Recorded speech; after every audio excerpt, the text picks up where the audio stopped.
predict what are the envelopes of filling just from the static loading or the static filling curve. So one of the basic concepts in fatigue of concrete. So this is, imagine that in the previous test of the compressive test of our tube, if we measure the strain and with respect to number of cycles, for each cycle, what we do is we record what is the maximum strain at the peak. And then we plot the curve until it fails. The general trend is like we're going to have 3 segments. So the first part, the strain began to increase, and then there's a secondary branch. This slope is a constant. Okay? And then in the third part, the material starts to fade. And this is called actually this curve is called the cyclic creep curve.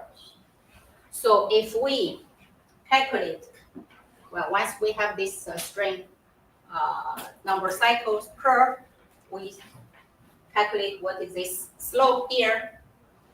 When we plot it, this is actually Luis did some of the work here. So what we have here is the strain we had seen before in the cyclic creep curve. N is the number of cycles. So we get the strain rate instead of with respect to time, but we take it with respect to the number of cycles. Okay? And then the horizontal axis is the number of cycles. Okay? What happens is that each point there is one fatigue test. So this is a lot of fatigue tests, and it takes a lot of time to do those to do this fatigue test. What we see here is that I plotted here 3 materials. One is plain concrete without any reinforcement. C2 is with some reinforcement, with some fibers, with polypropylene fibers. C3 is steel fiber reinforced concrete. Okay, and then the test will carry it out at 1/16 hertz, 1 quarter, 1 hertz, and 4 hertz. Okay. What you see here that even though each test it can have different secondary strain rate, okay, it falls all within one single line in the double logarithmic scale. This is very interesting because first we say that this line actually does not depend on the frequency, because we have frequency, the lower frequency and higher frequency. We do this kind of low frequency because of the wind towers. The typical work frequency of wind towers is like 0.1 hertz. Okay? And another interesting thing is that these 3 materials, they have the same matrix, the same base concrete. So it seems that this line does not depend on the type of fiber. It does not depend on the frequency. Actually, this phenomenon, when we found out, we thought, wow, we discovered something very new.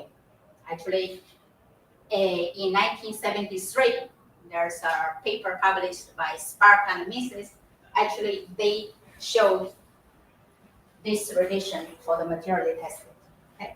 So it's like we rediscovered the wheel. But in any case, this is a very interesting thing because the problems we have with fatigue tests, especially with low frequency, it takes a long time. For example, this one 100, this are like 200,000. But some of the tests make too many cycles. If it is very low frequency, it may take months to finish one test. Okay? So if we look at this one, it actually means that if we can get this secondary strain rate, we actually don't have to finish the fatigue test. So if we go back to this curve, we know that these three segments in this part, because the slope is constant. Okay? Of course, we can take the test to failure until 2 million or 3 million cycles.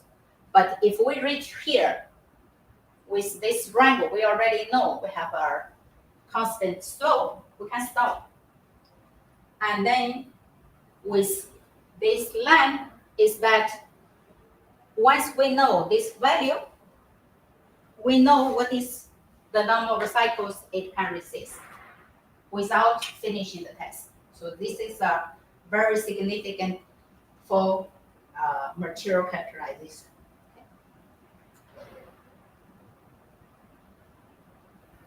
So let's see. And another thing that I talked about these strain cycle curves in 2017. So we developed a strain-based criterion that I wanted to explain a little bit here, because when we have a structure, we want to know when it will fail and fatigue. Okay? In this case, is we still have this strain number of cycles. Okay, each of this one is one cyclic creep curve. Okay, so imagine this one. We have like this part. It has a constant slope. This one, it has a reduced constant part of slope. But this criteria, what it says is that the strain in each specimen, once we started to load, first we have a initial strain, which is before we start the cyclic loading, because we need to load it to a certain level, and then we begin the cyclic loading. Okay. Then we have first this like a static strain, and then the second part, epsilon 2, is we define this MS, which is reminding us this spark Mises relation that we have. Basically, from the previous double logarithmic relation, we can get with a simple mathematical manipulation, we can get the second part of the strain can be written as ds 10 to m. N is the number of cycles, s plus 1. Okay. So which is this curve? Okay. This criteria what it says is that the critical strain is if in this cyclic curve it intersects with this criteria, and then we have the material faced by fatigue. Okay. This is what it says. This is basically the way how we define the critical strain in fatigue loading.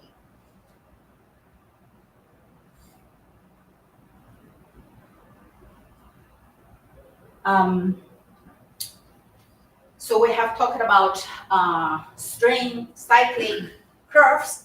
So this is like stress cycle curves in concrete. Actually, this is a work to 2012 by some German engineers. This is the field surface, because this is the maximum stress level. Here we have the minimum stress level, and then this is the number of cycles. Okay, so basically this is implemented in the model code. Let's say if you have a structure in engineering practice, this is the filler surface they use to see if the structure is going to fail by fatigue or not. If we cut the surface to have a two-dimensional level, two-dimensional curve, what it does is, this is the maximum stress level. This is the number of cycles, and this is the minimum stress level, okay? This is so-called model code 2012. The thing is that if we look at the numbers, so this, it starts with some straight line, okay? And then with some nonlinear curves at very big number of cycles. But if we do some numbering, so how big is the number 10 to 20? Okay. 10 to 20 seconds is 230 times the time from a Big Bang. Is 13,800 millions of years. If the test was done by 1 Hertz. Okay, so this is how big the number is. And in the engineering practice, really we need only like 2 million cycles. Okay, if we have a look, 10 to the 10 seconds is 360 years. Okay, and finally we come to our more logical number. This is 1 year and 1 day. Even by days, if we want to characterize the test, it's a long time. But this is like normally like 2 million cycles is defined as the material, it's the fatigue endurance. It's, if it reaches that, we consider that it will endure forever. It will not fail. Okay. And then if we look back, this is implemented in the model code. What it really says is until this range, they are straight lines. Okay? It actually doesn't make sense with all these curves that is being made. Okay. So now let's come back to one of the, let's say, the work that have been carried out. The problem with fatigue is that we always have a lot of experimental scatter.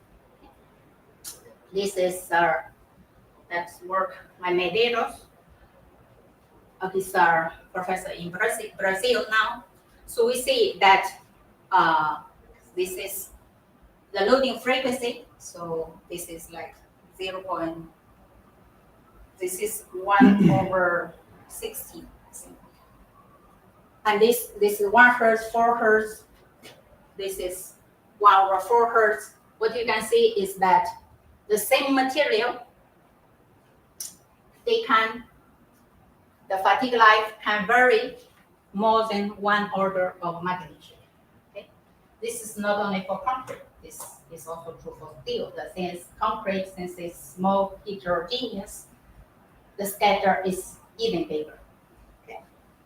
So actually, when we had this kind, the first time this test, we see that, for example, this is like 200 cycles, the other one 200,000 number of cycles, the same material.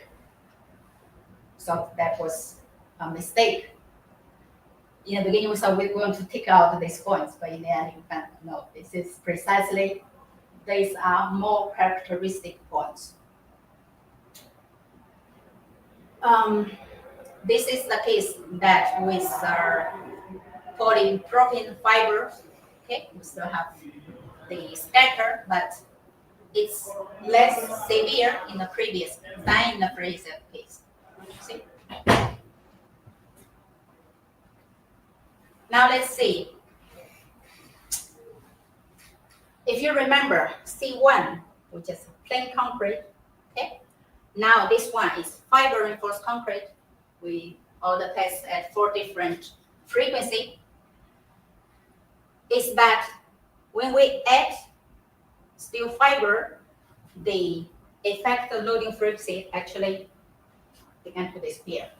This is very important because that this this is like the loading frequency of the working frequency of the wind tower, more or less 0.1 hertz. Okay. Most of the towers are made from steel. Now, more towers, wind towers, are made of steel pre-stressed concrete with pre-stressed steel. Okay. The thing is that at lower frequency, precisely the working frequency, the fatigue life is like 1 order of magnitude smaller. Okay. This is one of the problems actually. Many wind towers at the base, because they have concrete base, there are a lot of cracks. Okay, and this is one of the reasons that that happened. This can be avoided by adding fibers. Okay, so this is one of the concepts that we want to convince, like Esteco, that they start to use fiber reinforced concrete instead of using steel bar or pre-stressed steel reinforced concrete, because this would help a lot for fatigue load. Okay. And the next effect is the effect of fiber content. What you see here is the fiber reinforcement. This is the volume ratio. What you see here, this H0, H is the first Spanish word for concrete, it's the hormigón. This is 0 fibers, 15 kilograms of steel fibers per cubic meter, 30, 40, 60. So what we see here is that in the beginning, it increases with fiber reinforcement. At some point, it starts to decrease. Okay, this is the average fatigue life. So this also means that, of course, we have only 1, 2, 3, 4, 5 points. We cannot say this is the optimum, but we know at least the frequency, the tendency is that if we add more fibers, the fatigue life actually is going to go down. This is the curve that I showed before. This is the so-called Spark-Mises relation. We have the strain rate divided by the loading frequency, or the derivative between the strain with respect to the number of cycles. Okay, and what you see here is that since we have the same base material, they fall over the same straight line. This again confirms that what we have obtained the results before. Okay. Another big effect is loading eccentricity. This is something that we are dedicated to numerical work. It's not very easy to realize that when people go to the lab and do some experimental work, each technician may put the specimen in a different way. Okay? And one of the important parts is that if we want to load our cube in under compression, the loading should go through the central part, okay? So that it is really uniaxial compression. But in the lab, it's not always like that. Actually, most of the time, it's not like that. So in order to prove that, in the lab, we designed a hinge how do I say that? So that there's a spherical hole that there's a sphere that it can orient itself so that it can adjust the loading so that it is with less eccentricity. So this is the difference that I wanted to show, that this is without this special device, the fatigue test, and this is with the device. So what you see here is that with the designed device, we have less scatter. Okay? Actually, if you look, that's quite big difference. Okay?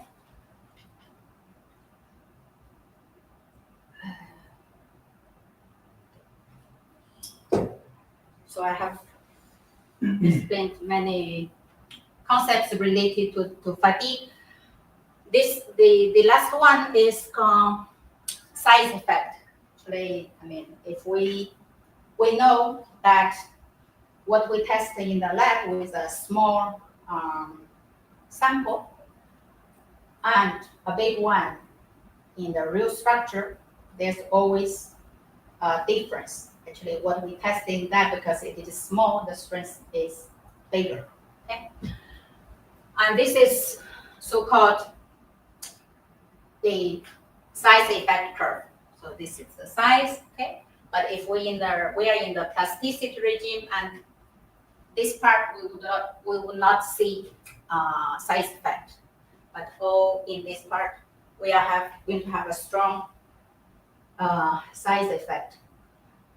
So the size of plain concrete structures, it falls within this part. Okay. So the real structures in this part, and what we test in the lab will be in this part. Okay. So this is important to have into account. And the steel fiber reinforced concrete, so it starts to reach this part. Okay. So for smaller size of steel fiber reinforced concrete, we may not have size effect. Okay. And this is, of course, to verify this is some of the work that were done, that testing cubes of different size, and this is the device that used to reduce the eccentricity of the test. Now I come to the part that we test 10 cubes for each size. Okay, actually you can see that the average compressive strengths of the three sizes, they are very close. Okay, of course there are some scatters. I want you to remember this is the reference strengths that we have. Okay, now we are going to do fatigue tests. What you see here for these three sizes, the fatigue life, especially for the smaller ones, all these with this arrow, they are called grind out. Grind out means that imagine that we want this is 10 to the 4.5, maybe less than 100,000. If bigger than that, we consider, okay, we're not going to test anymore. This are going to endure more cycles than what we have designed. Okay. So since this one with the arrows, they did not fail. So what we can do is back to the lab and try to load it more and with static loading. Okay, so these are the number of the specimens, the number of cycles that where we stopped the fatigue test, and this is the compressive stress. What happened? So after all these like 46,000 cycles, this one is 6 million cycles. The material, remember before, it was 30 megapascals. Now it's 43.4. The material actually improved by 32%. So this is like the first surprise to us. And then in order to see what happened, we try to measure the pore size of the specimen. Okay, you can say they are, the blue one is our quasi-static test. Okay, you have their pore size distribution. This is, let's see. Well, this is used the, what is, I don't remember exactly what is the name of the test. So what happens, you can say, is that for the run out ones, which is the ring one, so this part are smaller pore size, okay? So this part are the bigger ones. So this is like 10 to 1 is 10 micrometer, 0.01 millimeter. Here we have an increase, okay? And the bigger ones, so this is the static test. So this is already 0.1 millimeter. We have obviously more bigger pores, actually they are cracks, okay? And here is that we have smaller amount of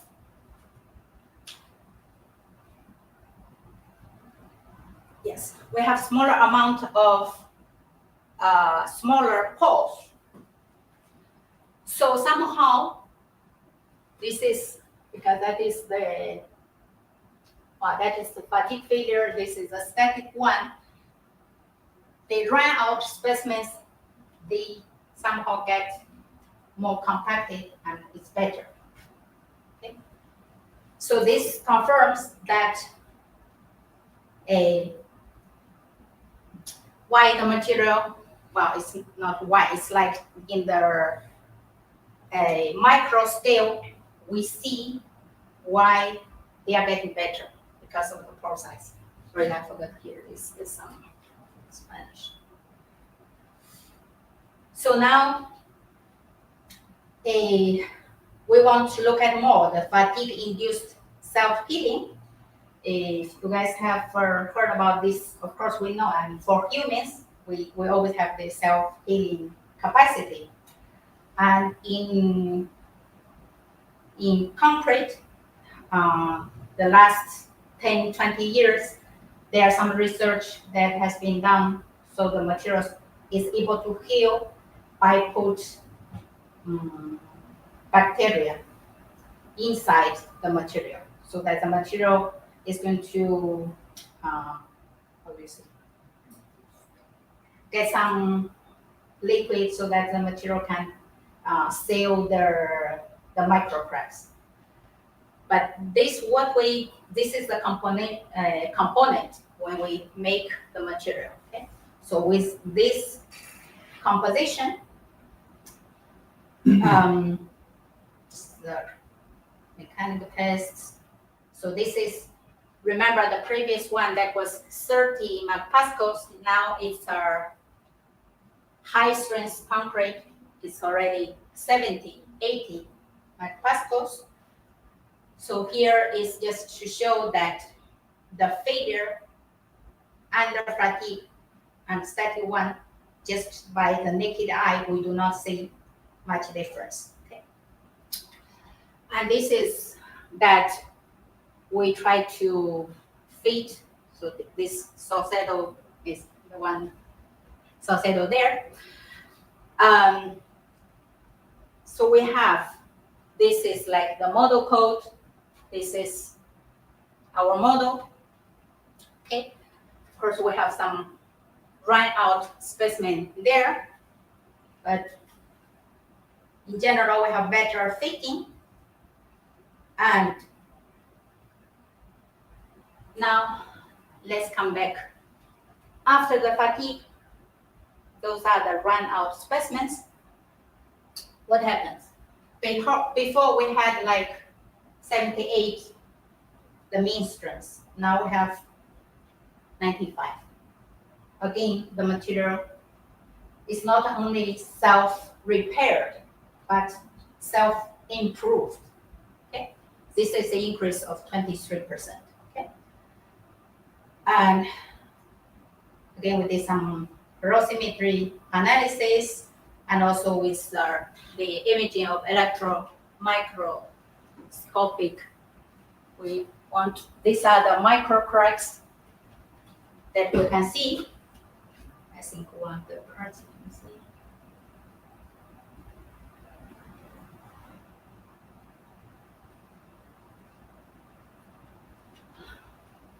These are, if we are looking for somehow what we want it to look, right? So these are some of the cracks. What you see here is like there's some new material that is being deposited there. So this is called the incorporated CSH gel. What happens is that because maybe you guys don't know how the concrete is being made, because it has cement and add water, add aggregate, and you mix them together.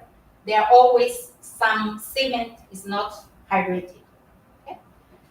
And then at some circumstances, when we have crack,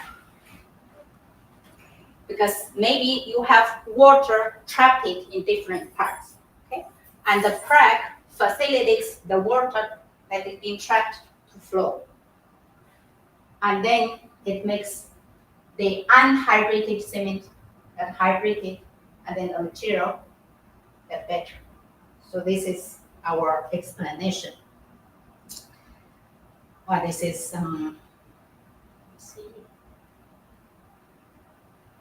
this is the mechanism that that we want to explain with some cartoon. So we have this hydration of non-hydrated cementitious particles. So we have that this part non-hydrated, rehydration of hydrated cementitious particles, rehydration of interfacial transit syndrome, crack with control due to steel fiber agent, and then this is like micro mesopore with water. So the mechanism that we get is that, so this is like the start, we have a crack that connects with this water pore, okay? And then it can start to flow, because this is the fiber, okay? Then it connects with another attractive water.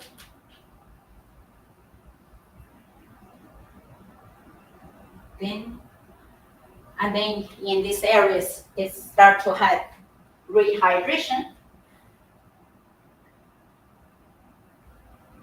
Okay, and then we have more rehydration in those parts. Okay, and we have like rehydration on this part, because this is the crack, is actually covers the crack.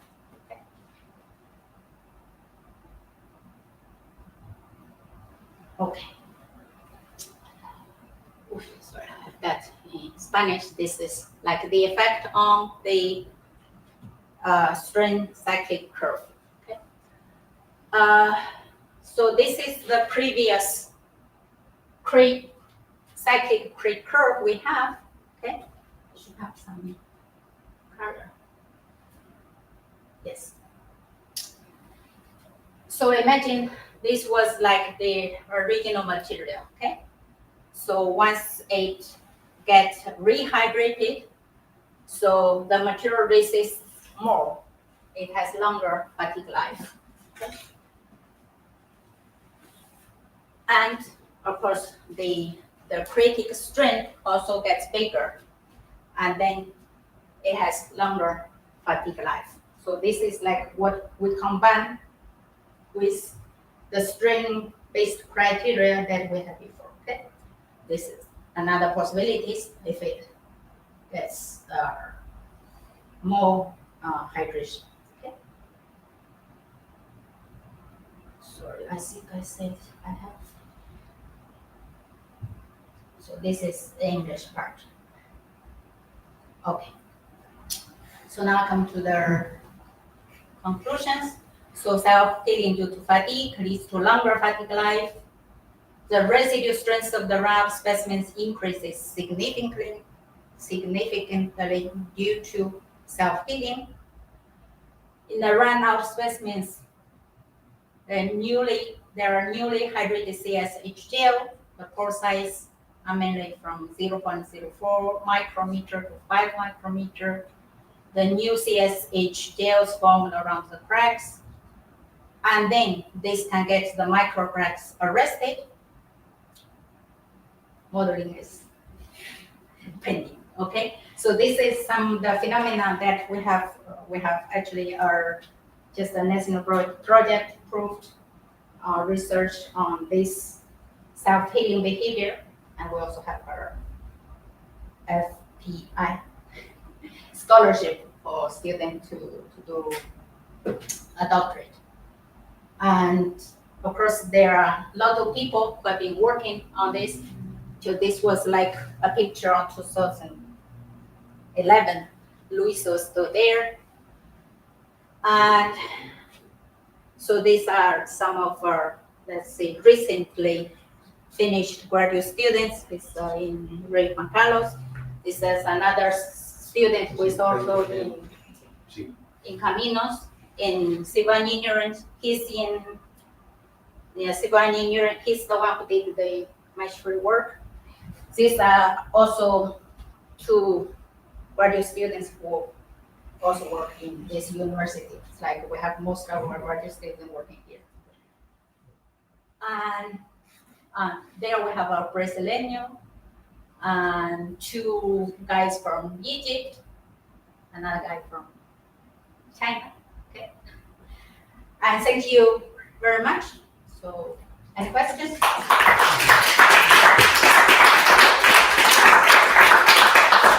Thank you very much. Is there any question? Yeah. Yeah. Well, thank you very much for the presentation. It's really interesting. So I'm not super familiar with cement, so I studied in the past. But I'm interested to know. So, if I understand correctly, when you put still fiber, you observe this phenomenon. No. It's this phenomenon. It happens all the time. All the time. All the time. If you the thing is that of course if the unhydrated part is in a place that the water cannot reach, then it cannot happen. But once there's crack, it facilitates the water movement, then it will happen. The thing is that with fibers, because the fiber itself is like an obstacle in the matrix, it facilitates the movement of the water. Yeah, I wanted to ask if, as a composite material in polymers, if there is an effect with the fiber length, for example, like if you have continuous fiber or if you have smaller fibers or up to a particulate, will this effect change with the fiber length? Of course, because the fiber length, small fiber works better. So if you're in the limit, it's like we can have one fiber.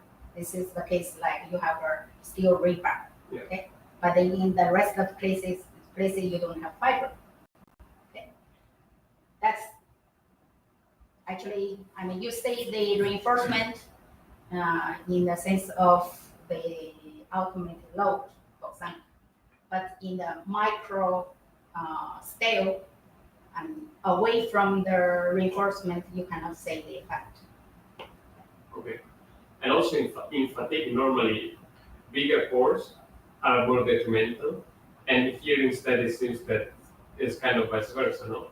No. It's like, I mean, there's always a scale. The size matters because if you have a huge crack, they're self-healing. The rehydration needs time, and if the crack is very big, it cannot mm, heal enough.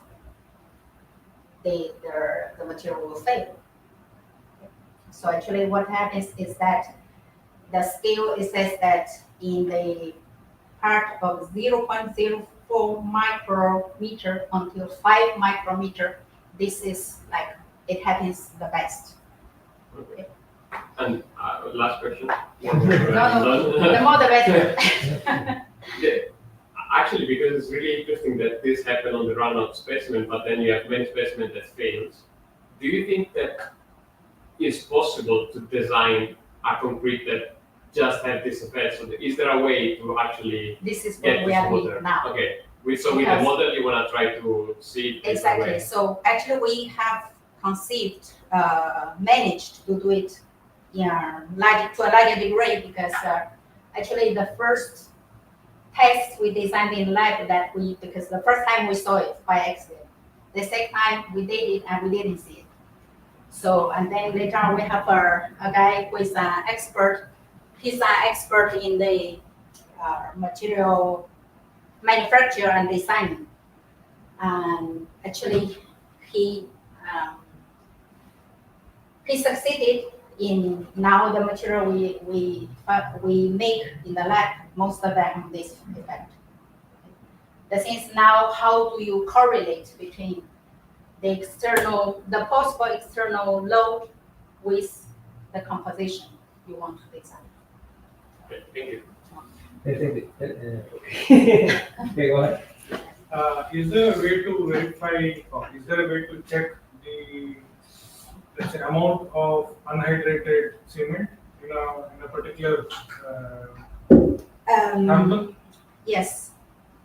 Actually, let's see if I can go back. So, just find a stupid question. Actually, I mean, you can do the X-ray diffraction to see what are the components for each material and try to see what are the parts of the hydrated and unhydrated. This is the part we didn't do it. These are some people in the research institute in Madrid. They are specialists in chemical compositions. They did that. Okay, so the hypothesis that the cracks are healed because the unhydrated cement are later hydrated. Exactly. It has been verified using the same method that after the crack has been healed, the percentage of unhydrated cement has reduced. Has this been verified or? I'm not sure to that point. We have reached so far. We just see it like quantitative. So if you look at here, it's like something that covered part of the crack. So we just observed that. Okay. To measuring the exact content, we have not reached. So, no, go ahead. So. Maybe there is a potential here to see, to test the sample in a in a zero moisture environment to see if this this hypothesis really works or not. I think there were some tests that I didn't show. Oh, yes. There is unused water inside? So, I have a very stupid question, but is it not a limitation of process itself? Because if there is water left inside, Yeah. that means that entire cement particle, whatever, was not hydrated completely.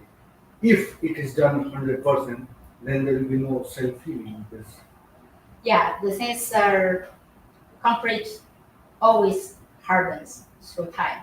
Only thing until normally we use like 28 days, it reaches more or less a stable strength. If you leave it 2 years, it's going to get stronger, but not like this way. It's like we do it, a fatigue test maybe, I don't know, 1 week or 1 day, and then you see the improvement. It's like the fatigue actually activated the self-healing phenomenon. Thank you. Okay, so thank you very much. Just to move to the other part. Yeah. Can you show the photograph of your group. Let me see. That was old. I was looking for group picture. It's okay. So for the second round, that is very uncommon because you have 10 there, 4 women, including yourself. Right? Well, I have to say in Sierra Leone, in our civilian school, we always had more women than men. So I think, Luis, you remember in your class, I Yes, think there are more. actually, I get married with one. It was a lot. Yeah, there were lots. So this, so it was not difficult to find a partner. So that was the same in the United States and China, or is just in Spain? I have to say that in China now it's more common. When I went to university 30 years ago, especially in aeronautics, I still remember we were 108 in total, and we were 8 girls. So when I studied here in mechanical engineer, that was more or less the ratio. Yeah. Yeah, so that's so But, how was your experience in that environment? Because right now I think it's quite normal, no? Yeah, but I have to say, I mean, it was like you are always surrounded by guys somehow, like you are always special. So I saw it as an advantage. So it's like everywhere you go, you say, wow, ladies first. So, but later on, I have to say, I didn't start working in China because I only studied. It's true that when you go to work and then even in some of the companies this is in China, it's not politically correct. They would say that they prefer that the director prefer that we don't want. So we want only male because you need to travel. This was true by that time. I'm not sure now, but I think now it's a lot better because I went to visit several universities in China. There are many female graduate students. So Actually. Yeah. How was in the United States? I have to say that, I mean, I was there 20 some years ago, so it was a long time. Right now it's very different. So by then I would say I don't really realize that I'm a woman scientist. It means that, I mean, you go to classes, you do research, you just do what is professional, what is scientific. And it's only recently, the last maybe 10 years, especially in Spain, it's like everywhere you go, you need to consider, wow, we need 40%, at least 40% of women. I personally have to say I benefited from that in a sense that because I'm a Chinese and it's not very common at all for our Chinese work in academia in Spain. And I attributed that to because in the US, many Chinese students went to US to study, and it's very normal to see Chinese students, Chinese professors. But in Spain, when I came to Spain 20 years ago, well, my husband is a Spaniard. That's the reason I came. And we went to the street. It's like everyone would look at us, so like, because we are mixed couple, and they don't expect. They expect the Chinese work in restaurants and then in shops. And the last maybe 10 years, 5 to 10 years, what happened that all the academic committees, you need to have women.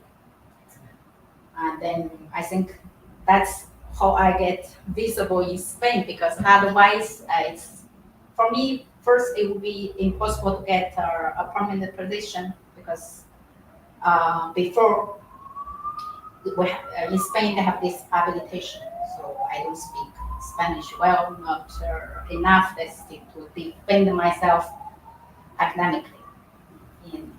Whenever I give a talk, I prefer speak English, even though I was only in the US for 5 years. I've been in Spain for 20 some years, but I still prefer speak English. The things that are, for example, now I'm in the committee for the National Accreditation of Professors. I'm in the committee of the Congress Committee of the Utah. I relate that a lot. Of course, I cannot say, okay, I did not have any merit, but that's more related to the fact that I'm a women scientist. Personally, I do not like that. I prefer that everything is merit-based. So instead of, I do this work not because I'm a woman, but that's my personal preference, even though I have benefited from that. Okay, thank you. Are you have to have a question? 1 out of 14. It was useful to hear her experience. So I hope I have some. That's something. How was your experience as a PhD student there in France? It was good, but it was the same. More or less in 20 PhD students, maybe sometimes 2 or 3, but I think I'm used to it because in Iran also in railway engineering it was the same. So I'm feel completely. I didn't feel I don't like that if people wants to see that it's a guy and one girl. Normally I can be friends with the guy like the woman, so it's more or less okay. Okay. Okay, the guy want to say something. You also have a word. I think the guys should complain because science is science. It should not be related with sex. Okay. So okay, let's thank you very much again to Rena.